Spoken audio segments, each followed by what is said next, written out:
Hello and welcome to Magic Cat Gaming. This is the Magic Cat, and today we're going to be getting this quest done, attack with 30 creatures. So in order to do that, we have chosen a deck that is going to be appropriate to this quest. Green Stampede is a mono green deck. It casts green creatures and it turns them sideways. Doesn't get any simpler than that. This deck is very light on interaction. It has a couple of the wolves that can fight when they enter the battlefield, but other than that, it's literally just cast creatures, turn them sideways. There are a handful of card advantage cards, or I should say, like anti-control cards, like the Planeswalker and so on. Harbinger's great. Gem Razor is okay. This is a very slow hand. We're going to keep it because we just want to cast stuff and turn it sideways. So, you know, I have a hard time turning away lands and spells. Looks like we're actually going to get a caster mammoth. Not have to use it as a land. That's not terrible. Huh. A rampy green deck. Let's go ahead. We're going to lead with the Harbinger because we can theoretically Gem Razor on top of it. To trample over and get to use its ability. Depending on what he casts, he might have something big and beefy and mean.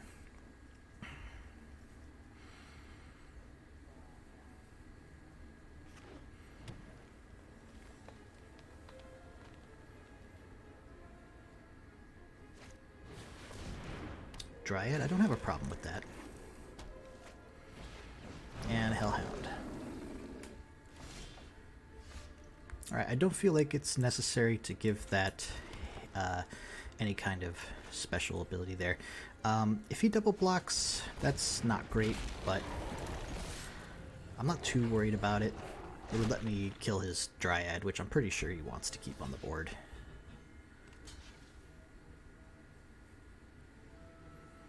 Maybe the Naturalist, actually. Yeah, we'll kill his Dryad. That's not a big deal. Now the Gem Razor on top of the Questing Beast is a pretty good combo, because what it does is it means I only have to deal 1 damage to whoever blocks it. It's going to deal a lot of damage quickly if that's the way it goes. If he doesn't deal with the Questing Beast, I'm likely though just to cast a Kazandu Mammoth. And prep for another good turn here. Now he can't play 2 lands because we did kill that thing. Yeah.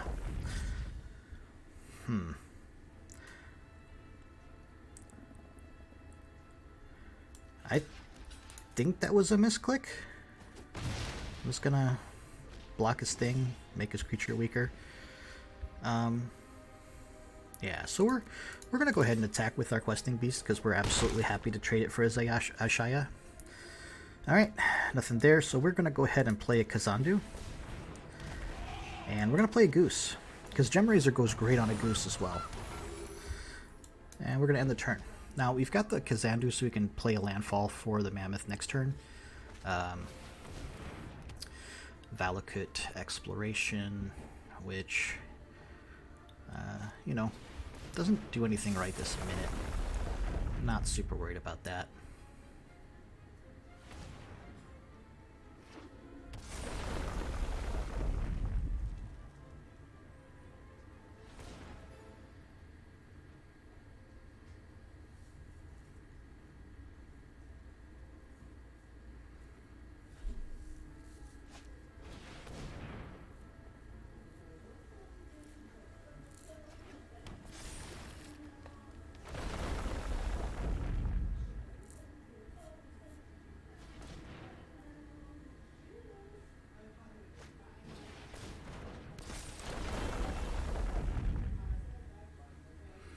I mean, he's comboing off, but I don't know that he's actually doing anything.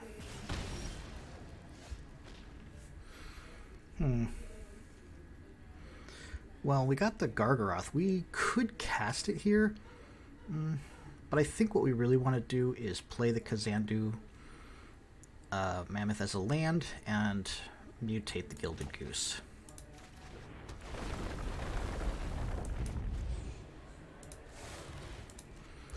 Because mutating the Gilded Goose is also going to let us get rid of that Valakut Exploration.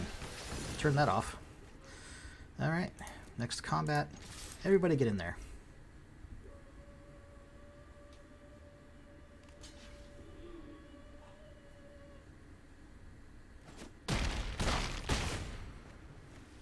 So now he needs to block the Questing Beast, or he's just dead.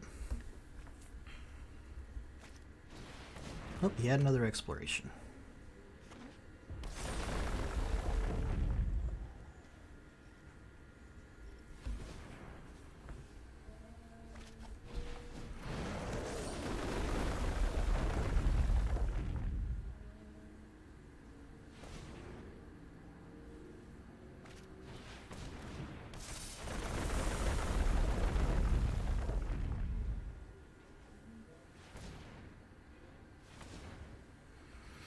Yep, that triple Lotus Cobra basically means he gets all of the action here. But he'll hit a land eventually? At least I hope so.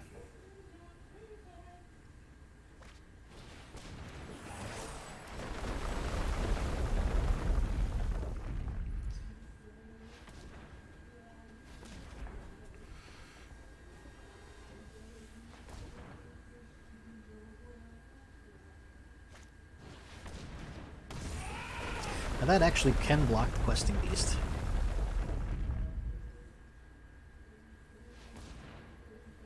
He's getting really lucky on those top decks. Although I imagine the deck doesn't actually run that many natural lands. The fourth Lotus Cobra, jeez. Okay. Well. Unless he's got some way to give everything haste, he's going to have to give me another attack step. And unless he can block a flyer, the Gem Razor's lethal.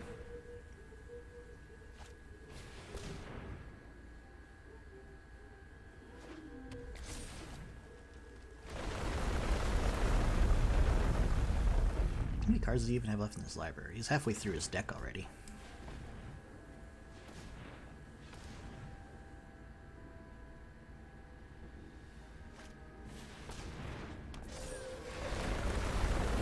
The last card in his library. So there's another land, but he gets another land drop, so like he gets to continue comboing. I was not expecting this game to go quite so long.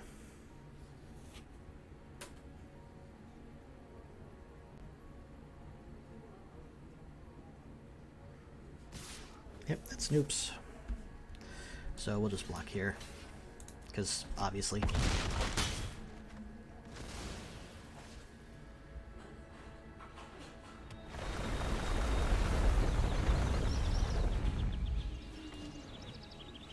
So now his creatures don't count as lands, which is actually somewhat relevant, but I'm not sure entirely how. So he needs to play another land, which he can do with the Cultivate, so like not a surprise there. He's going to get to draw some more cards, yada yada yada. He's already had his attack for the phase, but unless he can do something that actually gets him... Yeah, so like he can play the Florahedron, but that's not going to matter because it's just going to not do anything regarding the Valakut Exploration, so he's done. And the Gem Razor's lethal.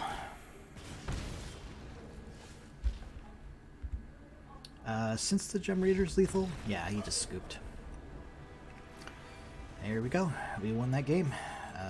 Probably should have spammed the attack step to try to get to that before he was able to concede, but yeah, he just kind of made me sit while he tried to combo off, and yeah, that's not always fun, but we still won the game.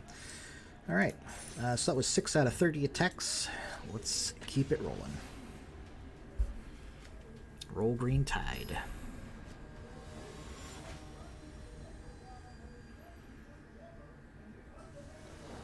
Free Dead. Probably supposed to be like Fred Dead, but, you know, he's missing out on crucial parts of that. Now, Gilded Goose and the Gem Razor is one of my favorite 1- and 2-turn plays. Because even though it ends up tapped, you still have a 4/4 Trampler flyer. And depending on what your opponent's running, they may not be able to deal with it that easily. If they're running Sorcery Speed Removal, you know, the Blood Chief's Thirst, which might be what we end up here with here. So there's going to be one turn where I'm going to be somewhat vulnerable with the Goose, but I'm hoping he wants to play like, you know, a dude. Putting a Gem Razor on top of the Goose, like I said, makes it so that there's only a couple of things that can actually kill it, but it could well be. Yeah, let's go for it. I don't see any reason why not to.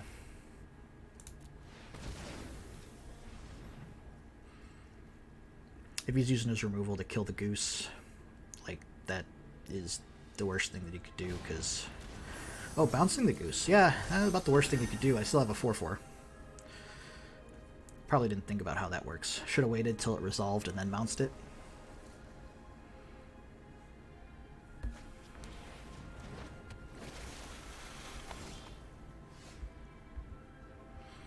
So we're just going to go ahead and play this island, and we're going to play another Goose. Still no cards in the graveyard, so there's not much you can do about that Goose yet. And we're going to go ahead and attack with that Gem Razor, because we need to turn things sideways. Kaboom. Now he's probably got something for that Goose. I'm fine with that. Like, realistically, yeah, okay. That doesn't do anything quite yet, other than, you know, I blocked the Wind Robber. I milled 2. He might use something here to clear the way. He's not. So yeah, you've milled me for 2. Got a Goose out the way. I'm fine with that. I'm gonna block here. Pass the damage. Take 1.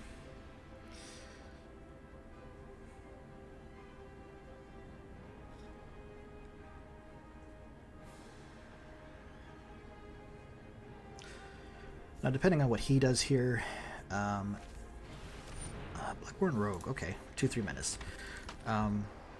That's not a huge deal here. Then that makes me feel like I'm good to go ahead and Wicked Wolf here. So Wicked Wolf is a good play here, just because I want to get rid of that Thought Thief. There we go. And we're going to go ahead and play the Kazandu as a land. And we're going to pass on the attack because we want to be able to block the Rogue. We're playing a little bit D here. Not ideal, but mostly we're just trying to make sure that we got stuff on the board so we can continue to play Magic.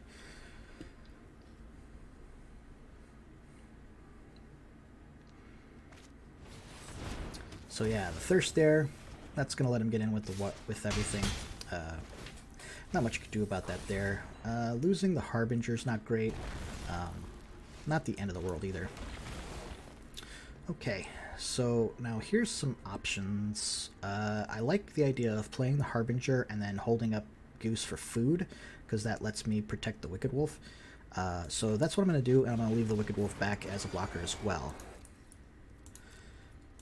And then Harbinger is going to be able to hopefully get in and start drawing me cards and getting me advantage, etc., etc.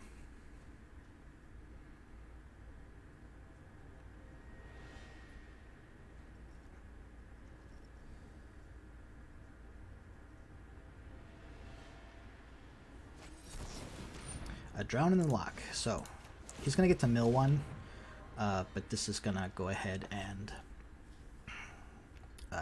protect my creature, which is super important.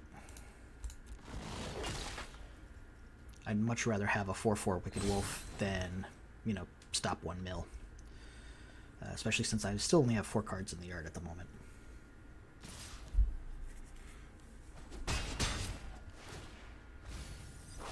See, he left some stuff up, but like realistically, there is a lot of power that I can put down on the board, and I'm going to go ahead and mutate this now and try to crack back for 12.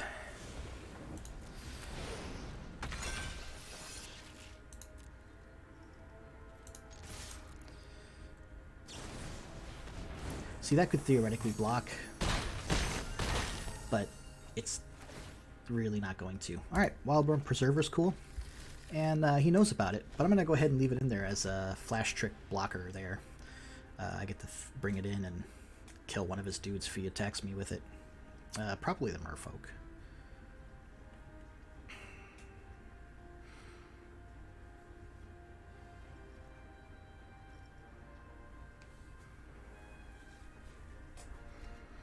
But any one of my creatures is a lethal threat at the moment, so he does need to start answering stuff. Kicking a Bloodchief's Thirst is not what he wants to be doing here. That takes up almost all of his mana. Is he going to attack? Attacking with just a Brazen Borrower might be fine since it can't block anyways. Honestly, I don't block. I'm just going to go ahead and take it because I'd much rather, on my turn, or at the end of step, flash in the Wildborn Preserver, cast this, and take action. 1, 2, 3. Yep, that's going to do it. So my opponent was not able to stop my 3 threats. He conceded. Now, unfortunately, I'm not getting a whole lot of attack steps because these creatures actually do beat for quite a bit. So maybe we should switch to something with more smaller creatures and try to get more attack steps per game. Let's see what we've got in terms of that. Black-White Knights. Let's play some Knights. Orzhov Knights is a fun deck, in my opinion. It's not ideal. It's certainly not perfect for the meta at the moment. The meta is definitely not friendly to this deck because Rogues just does what it does better. But I do appreciate it from a flavor standpoint. And of course, you've got Tournament Grounds, which is the best dual land in the set right now. In the format. So I'm going to keep this 7 because I've got what resembles a curve.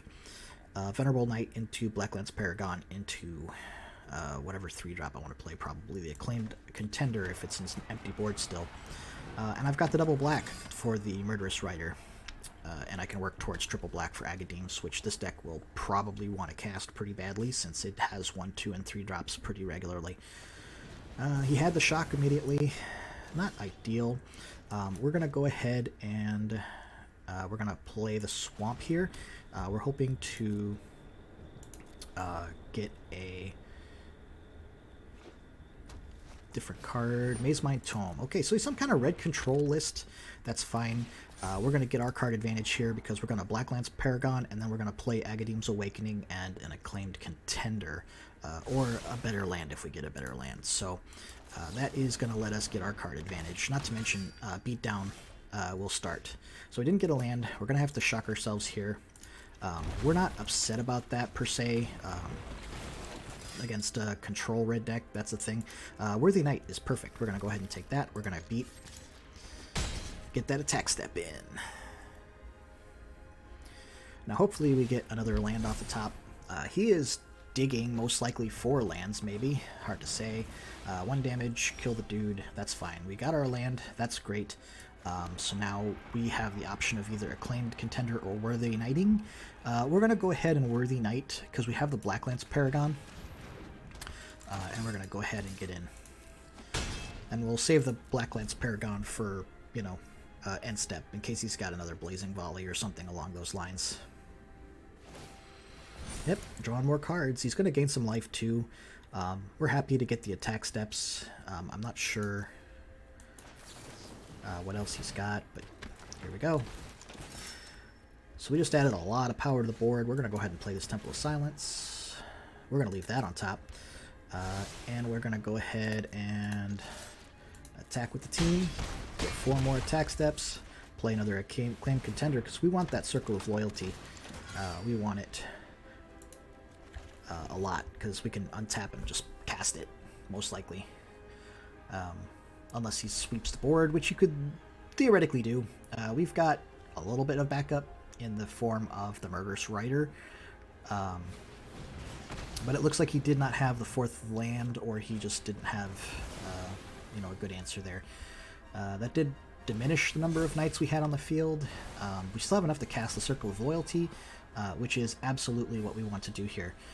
He's definitely struggling for lands. Ooh, I forgot about that, because the Circle of Loyalty is not actually equipment, so not much I can do there. There's no reason in this case to actually cast either of these creatures. They are both instant effects, and so we're just going to hold off on that until such time as we need one effect or the other. On my opponent's end step, he is likely... Oh, there's blue in the deck. Maybe that's why he's been running so cold. So, he'll get that straightened out. I'm expecting him to try and kill both of these creatures. If he does, that's fine. He does not. So, I am going to cast the Standard Bearer to draw a card. And, of course, put 3 more power on the board. Because that, I believe, is going to be lethal. And he concedes. Let me get my attack step, guys. You know, be considerate to people trying to do their quests. Alright, well, we're into silver. Like I said, I don't actually think that this deck is particularly well positioned in the meta, but it's hard to go wrong in the low ranks with an aggro deck. They're just pretty effective. So we're going to keep going. We're at 18 out of 30. See how long of a recording this ends up being. Tolbatas, a silver-ranked opponent. Climbing our way up. Climb, climb, climb.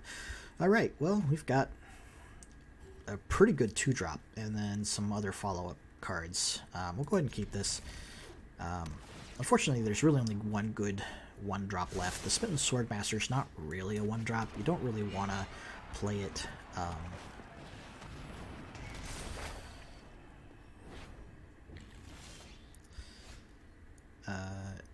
okay, now that's interesting, because that means that next turn I could get some guaranteed value out of Worthy Knight, most likely. So I'm going to go ahead and hold up the Black Lance, and I cast that on end step. Then cast the Worthy Knight and the Venerable Knight the turn after.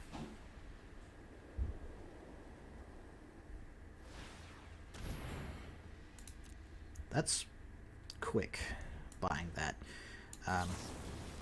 But if you didn't have anything else to do, I guess that works for me. It gives me an opportunity. Go ahead and play that. And then a Tournament Grounds. Play that. Now he could absolutely just wreck me with Shatter the Sky. But if he doesn't have the Shatter, he's got the Shatter. Of course he's got the Shatter. Don't know why I would think he wouldn't have the Shatter. So here, in this case, what I'm actually going to do is cast the Foulmire Knight as a 1-drop. And then cast the Acclaimed Contender as a good follow-up here to get me some card advantage. Now, what do I really want here? The Murderous Rider's good in that it kills his stuff. Liliana's Standard Bearer would be great if I still had the huge board. If he, like, untaps and wraths again, like I'll have wished I had grabbed this one. I'm going to go ahead and take it, because if I do get to untap, it's a pretty powerful card here. Alright, he takes one of them. That's fine. And now we've got the hidden one there. That's pretty good. So we're just going to go ahead and... what are we going to do? We're going to play this as a 1-drop. And we are going to go ahead and attack, get our attack step in. Happy to do that. We're going to keep our Standard Bearer available to get us an extra card on his end step, because he's going to kill something, and that's fine. Boop, boop, boop. And so now I play the Standard Bearer he knows about, draw a card, lose a life. Alright, and now I can Acclaimed Contender. We're going to take the Order of Midnight, because that's a great card here. And we're going to go ahead and cast Curry Favor. And get in.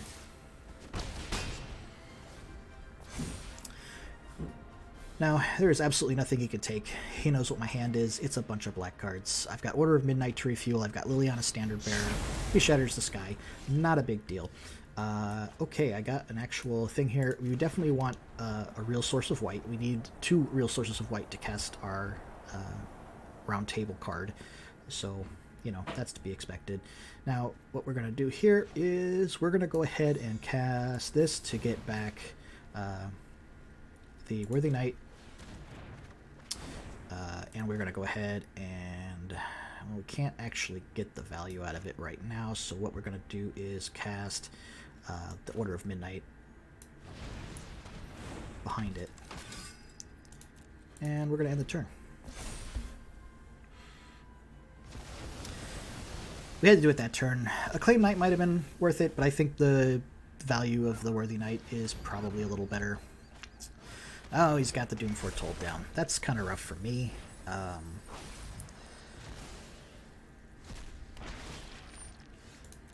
don't know how much else I can do at this point. He's got me pretty locked down.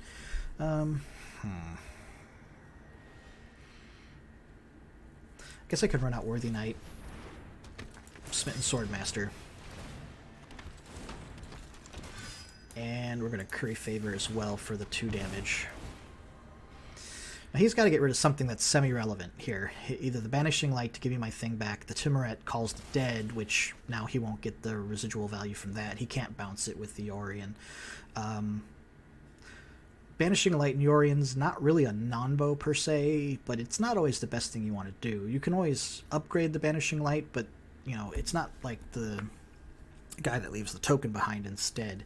Honestly, that's a superior card in almost all matchups with the Yorion build, because a do nothing token, you know, tends to be a lot worse than whatever card they have. Case in point, if this happens to go away, you know, then there's not a lot they can do about that. So I can't actually resolve Circle of Loyalty. I could flash in the Standard Bearer, and get another token, and then sack the Standard Bearer, but I don't think that really does anything here per se, other than, you know, well, it might as well. It's not ideal, but I think what I want to do here is just kind of like protect my cards here. So there's my draw. I'm going to go ahead and cast a Smitten, get another dude.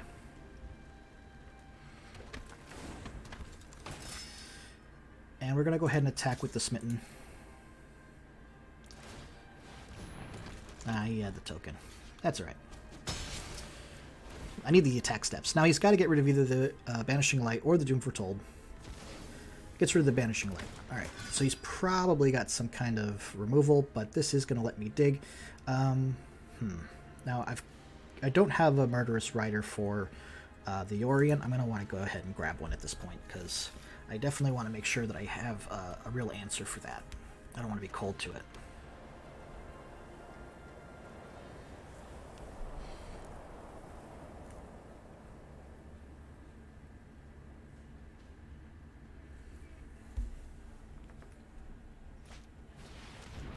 A second Doom Foretold. That's interesting. So we're going to go ahead and lose one of those. We're going to lose the Acclaimed Contender, because we want to continue to get our value as we can. Tournament Grounds is a great card, but does not actually help here that much. We're going to go ahead and just cast Smitten, both halves of it.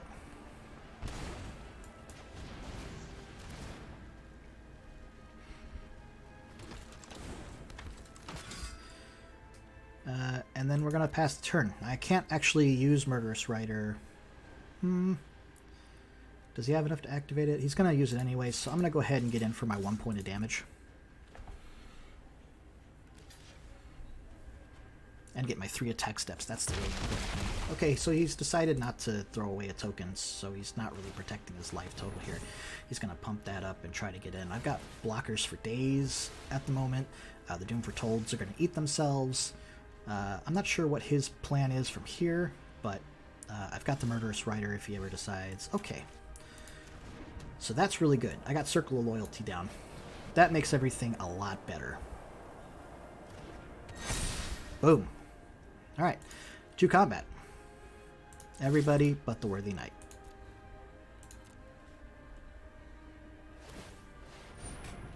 He makes a token.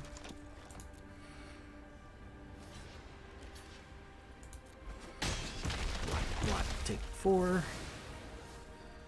End the turn. Now, I do have the ability to Murderous Ride this time. If he tries to get in with the Crawling Barons, well, obviously, it's not going to be particularly relevant.